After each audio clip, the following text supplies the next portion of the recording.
오늘 우리에게 주시는 하나님의 말씀은 마태복음 8장입니다. 마태복음 8장 1절로 4절 말씀입니다. 마태복음 8장 1절로 4절.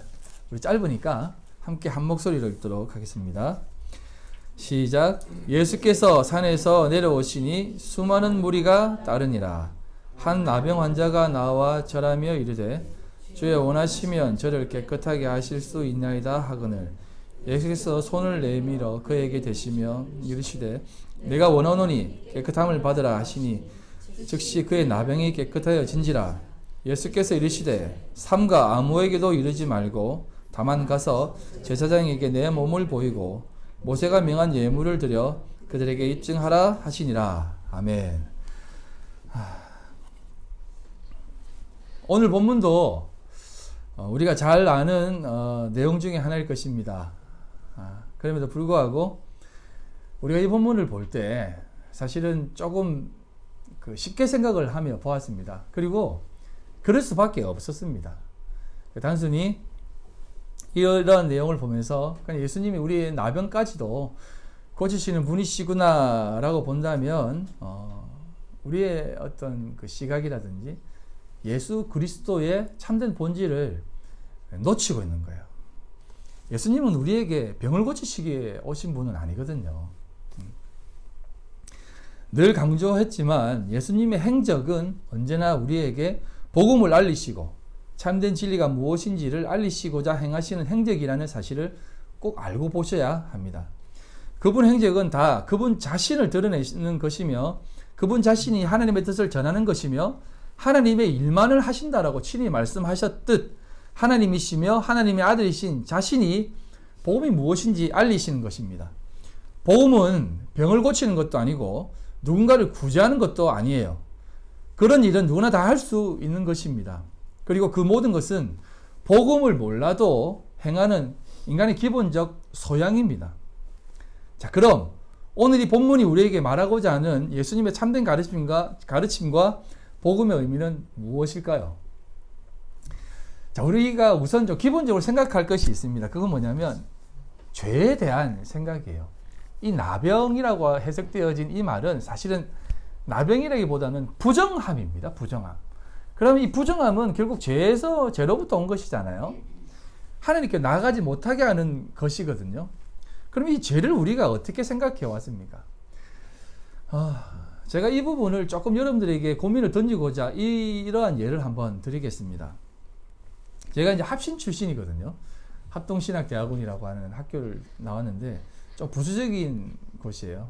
그런데 그곳에 이제 그곳 출신인 분이 이제 김땡땡 목사님인데 마커땡 그 찬양단의 그 지도 목사입니다. 우리가 잘 아는 지금도 불렀던 그 찬양을 인도한 그 찬양팀인데요.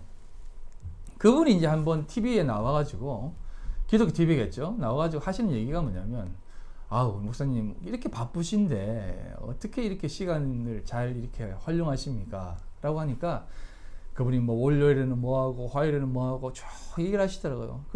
그러면서 시간 관리가 철저히 해야 된다. 시간 관리하기 위해서는 건강 관리도 해야 되고 이런 부분들을 쭉 얘기하시더라고요. 그렇게 해야만 이 모든 일을 다 해낼 수 있다라고 하더라고요. 그러냐 이렇게 듣고 있는데 뭐 공감은 되더라고요.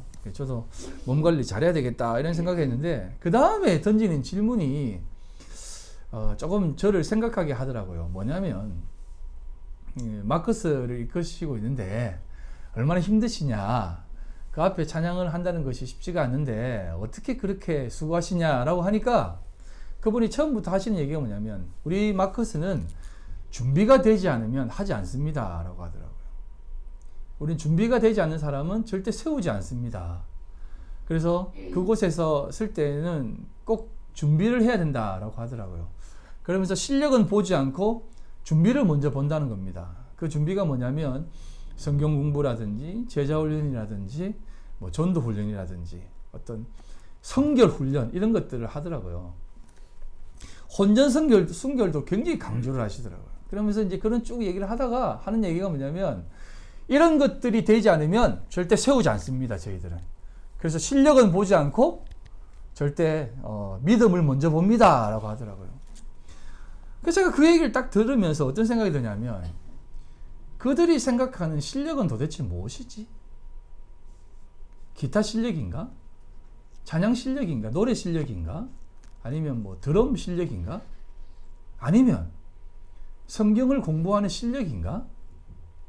도대체 무슨 자격으로 그런 것들을 정해서 이 사람은 되고 이 사람은 안 된다라고 하는 기준을 세우지? 그러면서 늘 그런 찬양을 해요.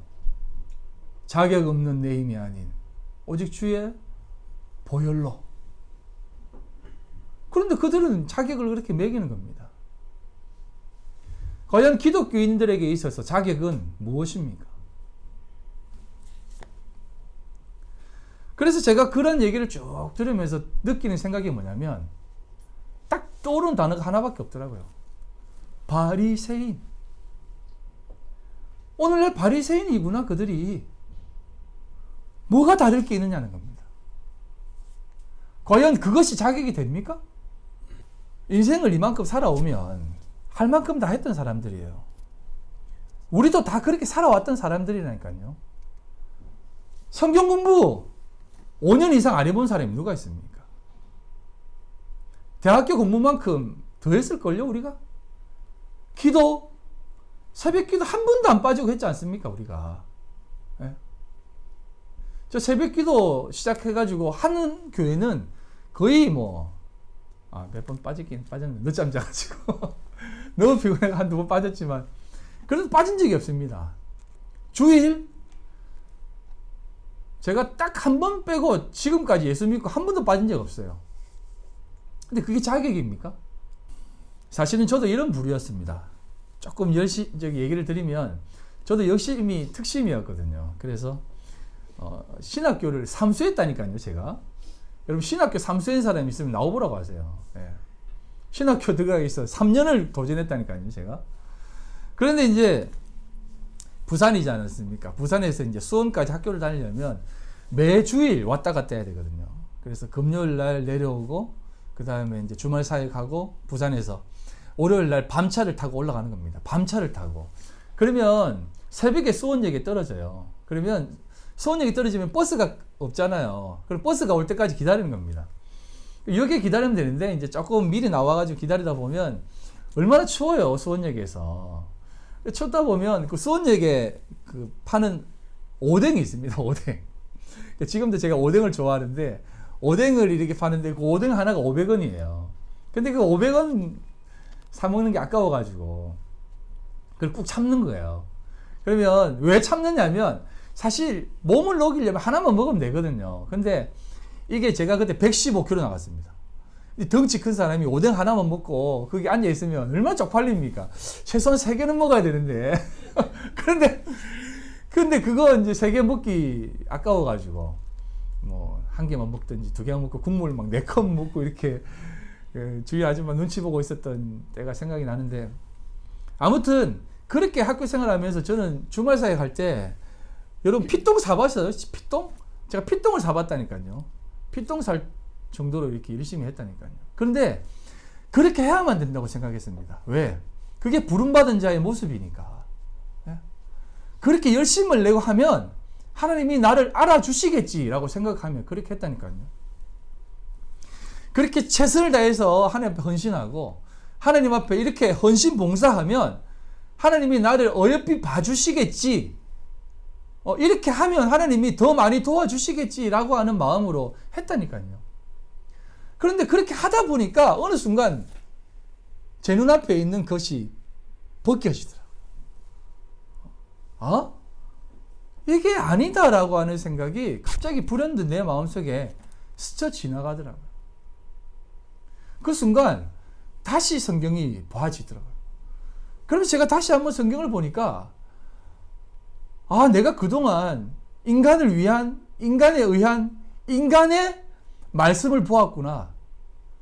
전신에 다 내가 이 땅 가운데 하나님의 영광을 드러낸다라고 하는 그 이름으로 열심히 해왔지만, 전부 다 내가 이렇게 살면, 이렇게 최선을 다하면 하나님이 나를 도와주시겠지라고 하는 생각으로 신앙을 봐왔던 것입니다. 결국 내가 하나님 앞에 열심히 하는 것도 내가 더 하나님 앞에 더 드러내어지고 부각되어지기 위한 그런 인생을 살았더라고요.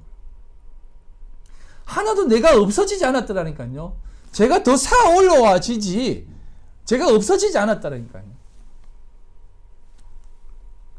그래서 저는 그 순간 꼬꾸라지더라고요. 아, 하나님 이건 아니군요 라고 하는 생각으로 하나님 앞에 다시 한번 무릎 꿇게 되더라고요. 그때 무릎 꿇음은 모르겠습니다만 진짜 무릎 꿇음이 아니겠는가라는 생각을 해봅니다. 물론 제가 이분과 비교할 수 없지만 성경에도 그런 경험을 하며 하나님 앞에 올바로 선 분이 계십니다.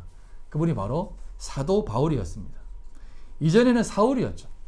사울은 그 당시 베냐민 지파 사람이었습니다. 베냐민 지파 중에 최고로 잘된 사람이 누구예요? 사울 왕이지 않습니까? 그래서 사울 하면 왕의 이름이니까 사울이라고 하는 이름이 비일비재했습니다. 건의도 이건희 회장 따라서 지었다며. 예. 뭐 그때 병철 뭐 다 그렇게 했습니다. 예. 주영 이런 것도 물론 주영이는 그런 주영이 아니겠지만 다 이렇게 부자되라고 이런 이름을 많이 지었어요. 마찬가지였습니다. 사울도 그런 느낌으로 이름이 지어진 거예요. 이 사도 바울도 하나님 앞에 열심히 특심이었습니다. 사도행전 8장 1절로 4절입니다. 사울은 스데반의 죽임을 당한 것을 마땅하게 여겼다. 그날에 예루살렘 교회에 큰 박해가 일어났다. 그래서 사도들 이외에는 모두 유대 지방과 사마리아 지방으로 흩어졌다. 아, 여기는 개역 개정을 해놨네요. 제가 이제 여러분들에게 좀 쉽게 설명하기 위해서 세 번역을 했는데 여기 보면 이렇게 나와 있습니다. 경건한 사람들은 스데반을 장사하고 그들을 생각하며 몹시 통곡하였다. 그런데 사울은 교회를 없애려고 날뛰었다라고 얘기합니다. 교회를 없애려고 날뛰었다는 겁니다. 열심히 완전히 특심이었다는 거예요. 그리고 집집마다 들어가서 남자나 여자나 가리지 않고 끌어내어 감옥에 넣어버렸다는 겁니다. 이런 모습을 행했던 사울이었습니다. 왜 그랬습니까? 사울이 믿는 하나님이 그런 하나님이었으니까요. 그게 그의 삶이었습니다. 하나님 앞에 굉장한 신앙과 신념을 가진 사람이었습니다. 그러니까 예수 믿는 사람을 잡아서 죽이기까지 했다니까요. 여러분, 사람 죽이는 거 아무나 못해요. 이거는 진짜 열심히 믿는 사람이지 않고는 못 죽입니다. 그래서 가인도 그랬고요.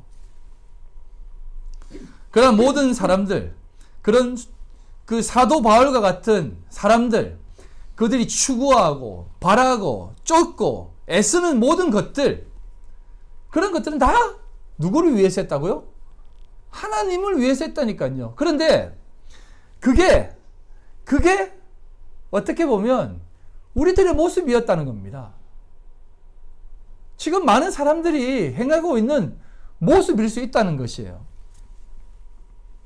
역사 전반적인 부분에서 다 그렇게 나오고 있습니다. 사도 바울이 사울이었을 때 스데반의 죽음을 보면서 어떻게 생각했습니까? 우리가 생각했을 때는 스데반의 죽음은 순교였지 않습니까? 그런데 사도 바울, 사울이었을 때 보았던 스데반의 죽음은 잘 죽네. 개죽음 같이 봤다니까요.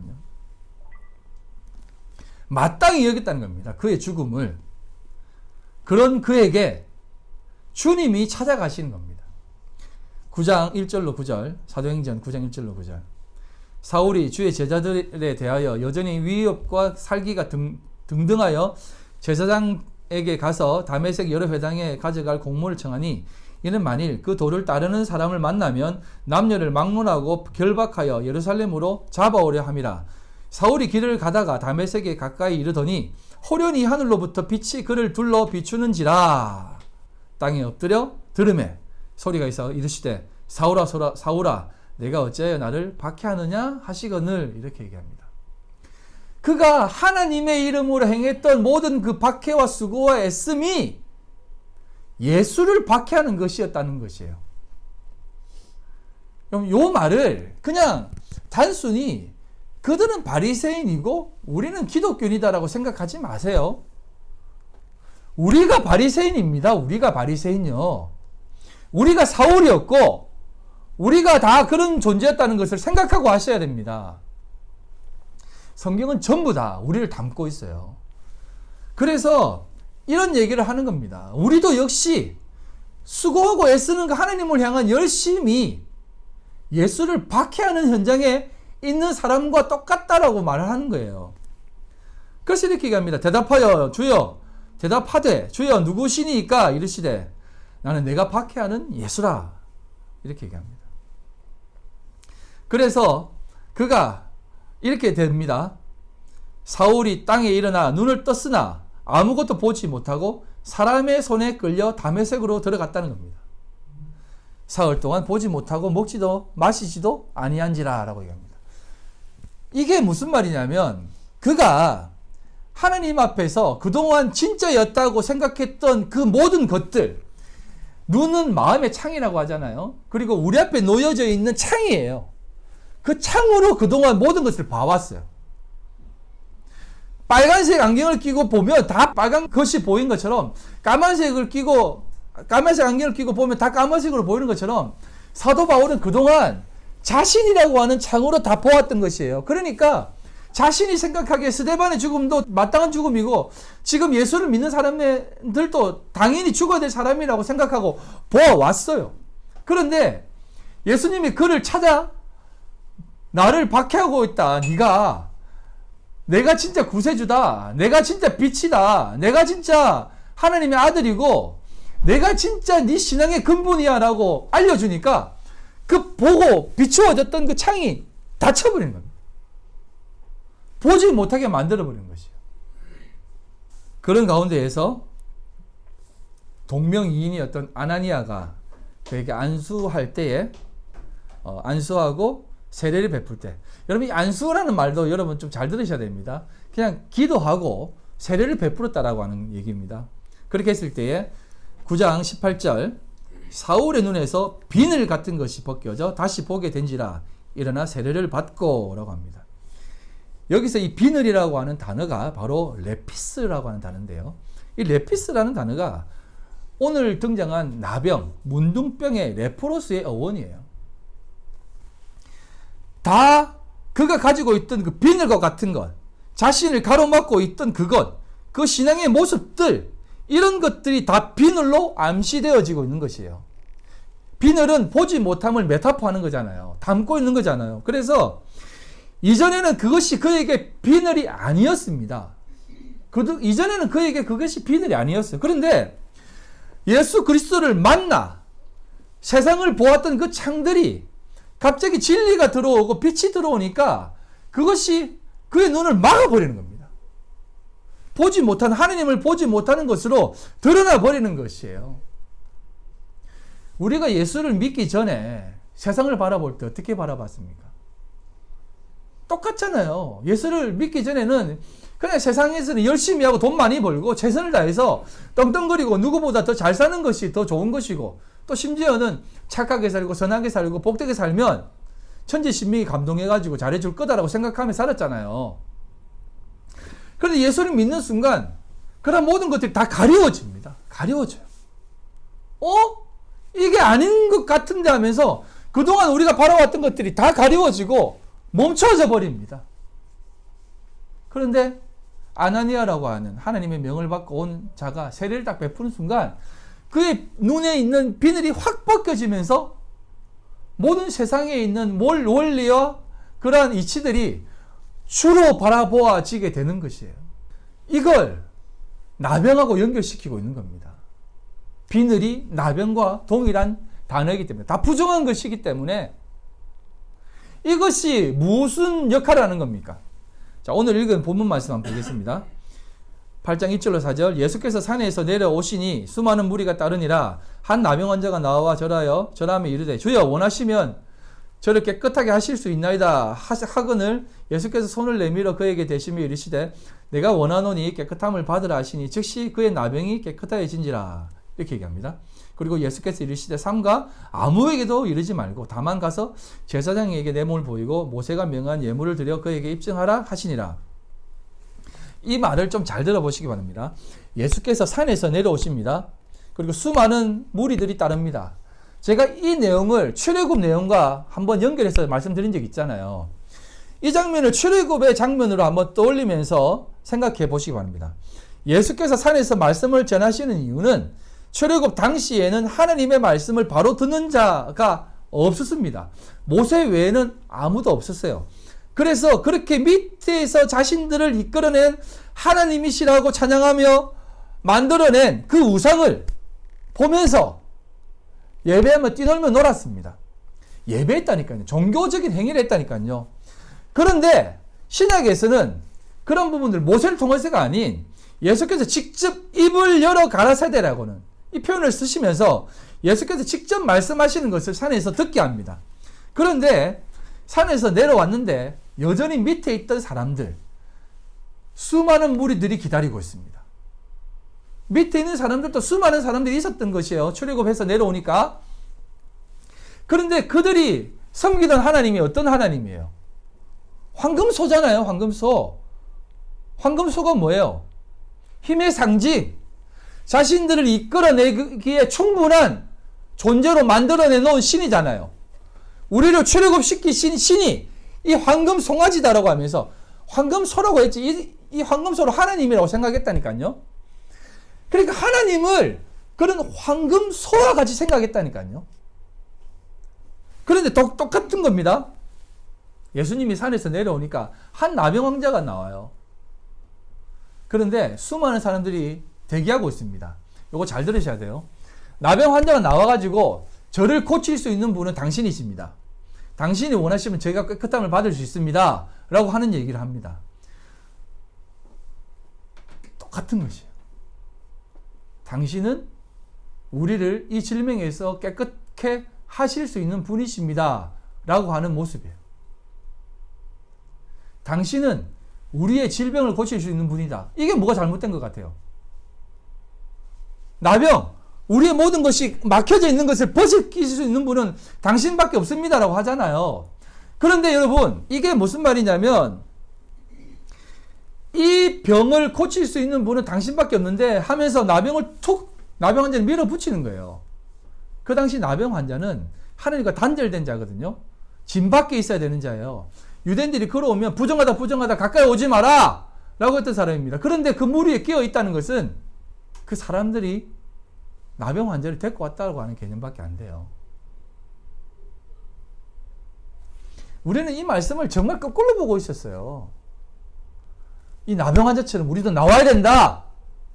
하나님 앞에 도움을 구하고 당신만이 우리를 깨끗게 해줄 수 있는 분이다라고 나가야 된다라고만 생각했어요. 네, 이 수준도 그래도 그나마 괜찮은 수준이에요. 왜? 제가 말씀드렸잖아요. 세리를 들어서 이 바리새인들은, 유대인들은 나병 환자 앞에 턱 던져놓고 자기는 나병 환자 아니라고 뒤에서 뻗당기고 있었다니까요. 아예 그들은 치료받을 그런 나병도 안 걸린 부정하지 않는 존재라고 생각하고 뒤에 있었다니까요. 세상 사람들이었다니까요. 그들은 세상 사람들에게 예수가 필요합니다라고 얘기하면 왜 나한테 왜 예수가 필요해라고 하지 않습니까? 나 예수 필요 없어. 나한테는 가족이 있으면 돼. 나한테 직장만 있으면 되고 돈만 있으면 돼. 그게 세상 사람들이잖아요. 그걸 좀 더 나아가서 좋은 나라, 좋은 정부 꿈꾸고 있잖아요. 그런 것이 있으면 우리가 행복하게 된다고 생각하잖아요. 그런 사람들에게 무슨 예수가 필요하겠습니까? 그런데 그럼 한번 이 나병 환자 고쳐봐라 하면서 툭 밀어버리는 겁니다. 그럼에도 불구하고 이 나병 환자의 고백이 사실은 그나마 괜찮은 고백을 합니다. 당신이 원하시면 내 병 고칠 수 있습니다 라고 합니다. 그래서 예수님은 이 나병 환자의 병을 고쳐주십니다. 그 눈을 벗겨주세요. 뒤에 또 설명드리겠지만 우리의 인생도 마찬가지입니다. 여러분, 우리의 삶도 마찬가지. 기독교인이 하나님을 그냥 단순히 황금소 정도로 생각하지 마세요. 우리의 병을 고쳐주시거나 우리의 어려움을 해결해 주시는 그런 해결사 정도로 생각하지 말라니까요. 어떤 신학자가 이런 얘기를 했습니다.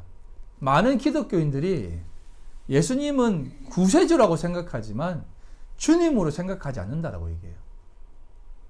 다 담지는 못하지만 오늘 본문의 내용을 그래도 어느 정도 일리 있는 말입니다. 여러분, 우리를 구원하신 분이 누굽니까? 우리를 구원하신 분 누구예요? 예수님이시잖아요. 근데 우리는 그걸로 만족한다니까요. 나를 구원하신 분은 예수님이니까, 그래, 나는 예수님 믿고 구원받았어. 그러니 나는 구원받은 몸이야. 나는 천국에 가. 나는 이제 자유해. 전부 뭐를 붙입니까? 나는 아닙니까? 내가 구원받으면 되는 것으로 생각하는 거예요. 그러면 예수를 우리가 어떻게 이용한 거라고요? 예수를 우리의 구세주로 그냥 이용한 것밖에 안 된다니까요. 우리 기독교인은 전부 다 이렇게 오고 있다니까. 그러면서 조금 뭐 패션 오브 크라이스트라든지 뭐 고난 받는 장면 보면서 좀 울어주고, 그러면서 조금 뭐 이렇게 경건한 척하고, 이런 것을 다 때우지 않습니까? 예수를 믿는다는 것이 그냥 예수 그리스도께서 나를 위해 죽으셨다, 구원해 주셨다, 감사하다, 고맙네요 주님, 하나님 고맙네요, 나를 도와주셔서 고맙네요, 이 정도밖에 생각 안 한다면 그거는 복음을 정말 복음으로 보지 못하는 겁니다. 여전히 우리 눈앞에 있는 비늘을 덮어 씌우는 거예요. 이 나병환자가 주님 앞에 나옵니다.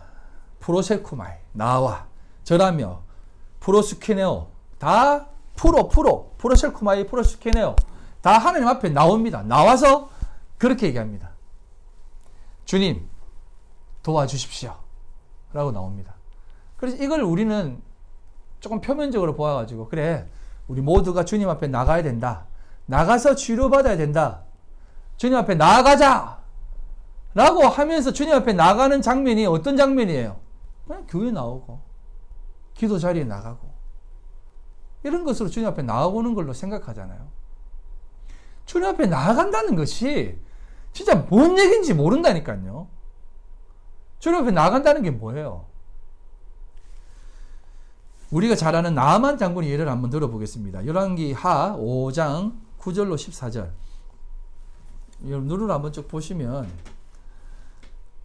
나아만이 이에 말들과 병거를 거느리고 이르러 엘리사의 집 문 앞에 서니, 엘리사가 사자를 그에게 보내 이르되, 너는 가서 요단강에 몸을 7번 씻으라, 내 살이 회복되어 깨끗하리라 하는지라 라고 하니까, 나아만이 열받아가지고, 아니 우리 아람 땅에 더 좋은 강이 얼마나 많은데 이런 강도 아닌 강에 내 몸을 씻으라고?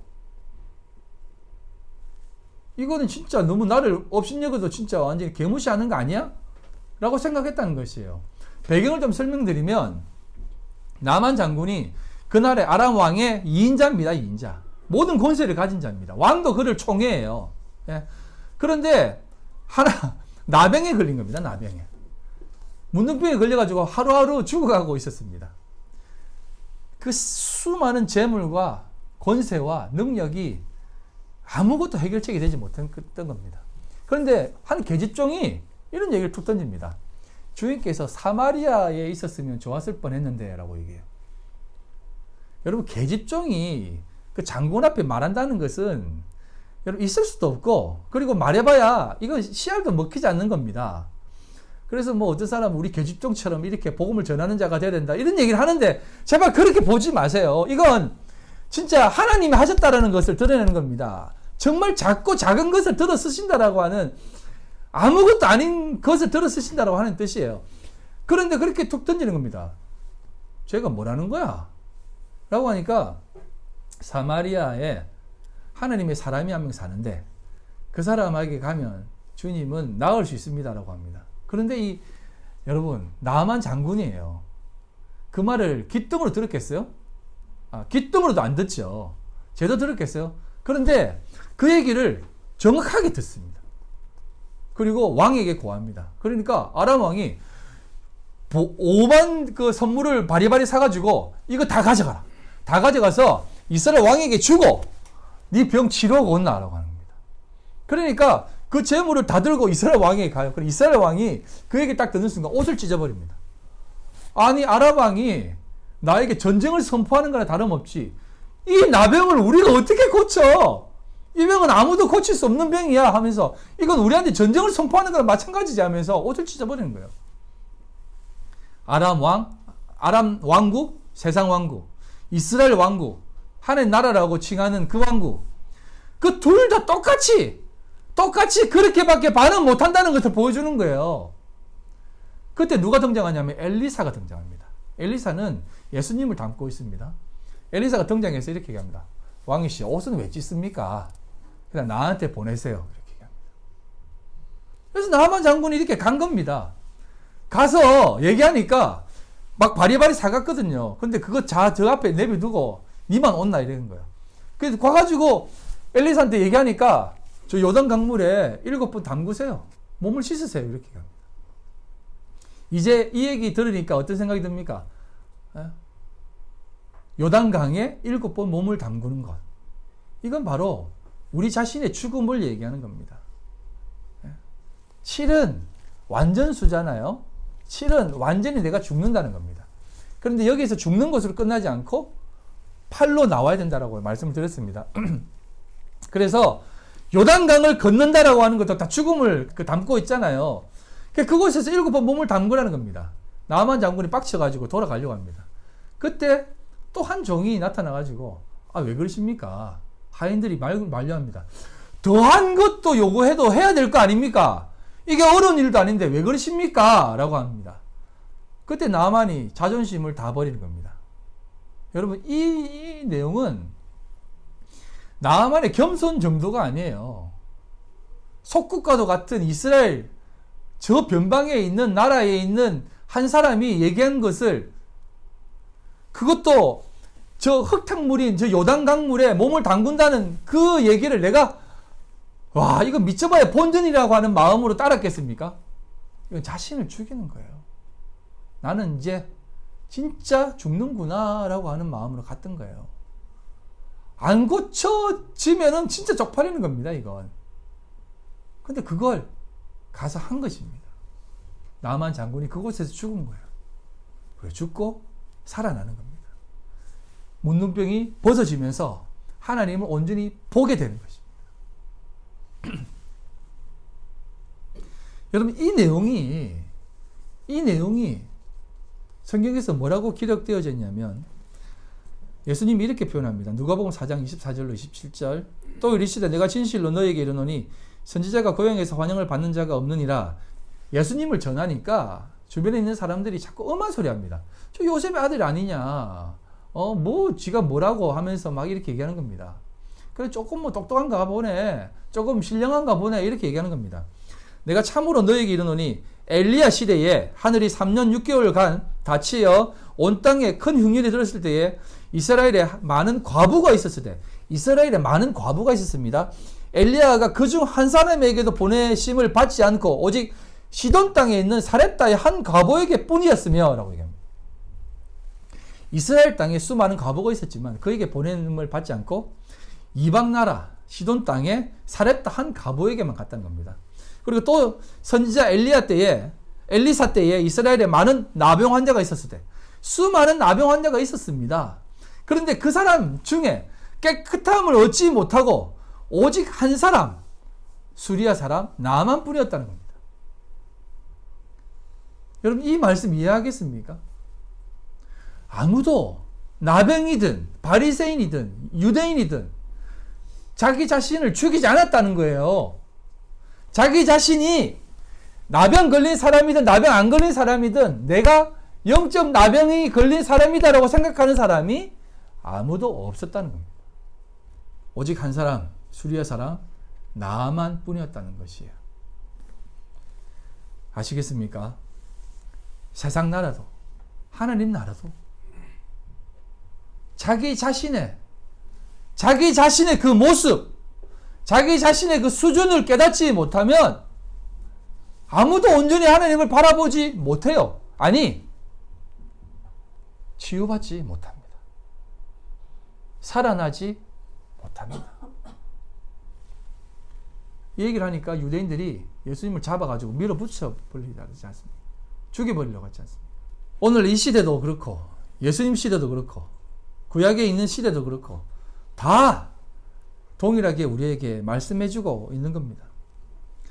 나만 장군도 아무 공로 없습니다. 그냥 자기 자신이 나병 환자라는 것을 인식하고 하나님 앞에 나아가는 것 뿐입니다.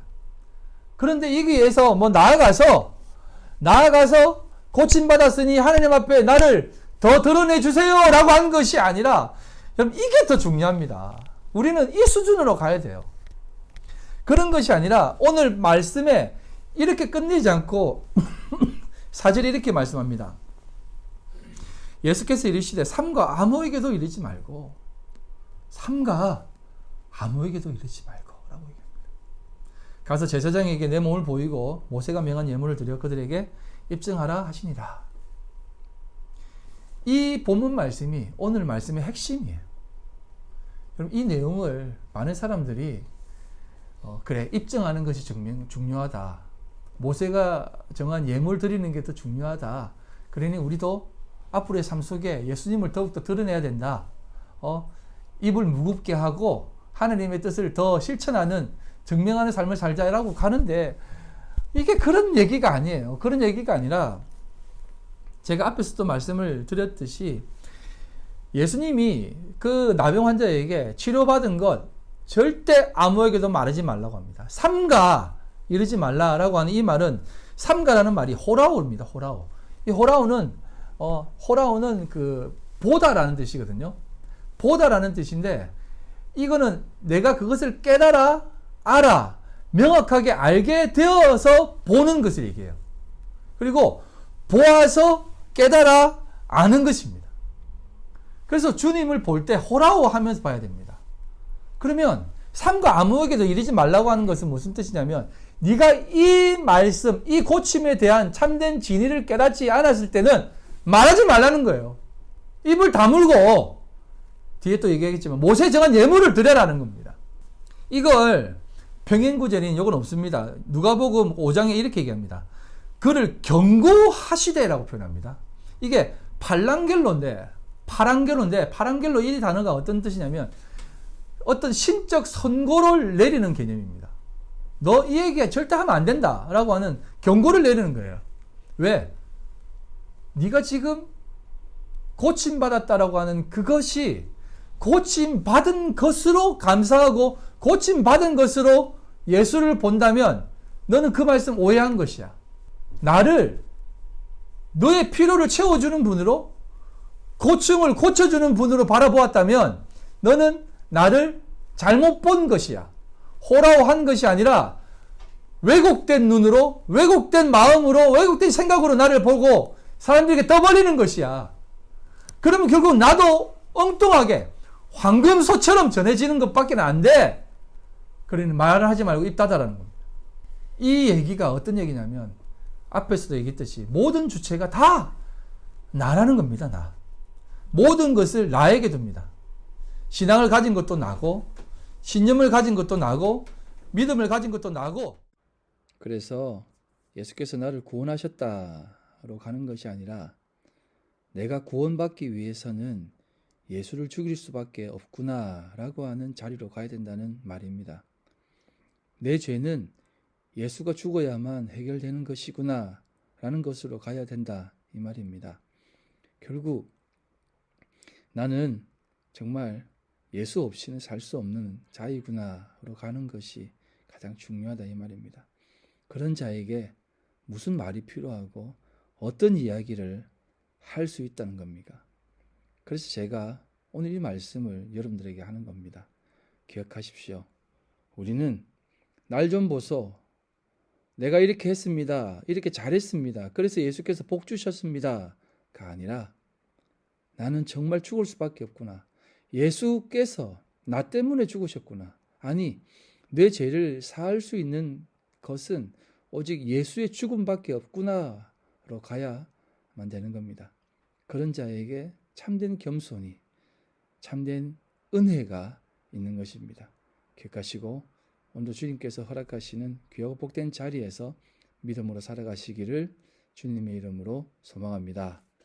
아멘.